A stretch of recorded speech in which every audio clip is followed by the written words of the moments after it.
دا صفا ده، دا مکمل صفا غونډۍ ده.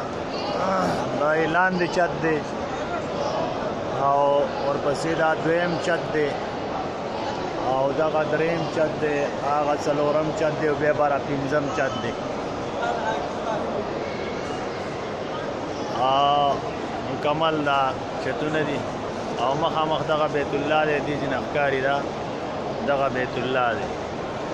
او دا چې ده نو بیا د دې نه مروه ته مزل دی او دغه شنه لیټونه چې ښکاري دا میلین اخضرین دي.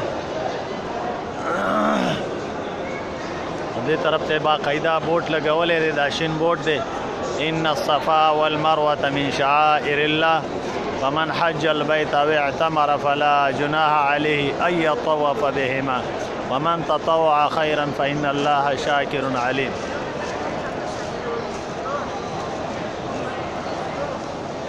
یو د جنت منظر دی، ډیر یو زړه راښکونکی منظر، یو د جړا شکل انسان لراش، انسان زړه درد کوي او چې هر څومره سخت زړه والا انسان دا غزړه راماتېږي دلته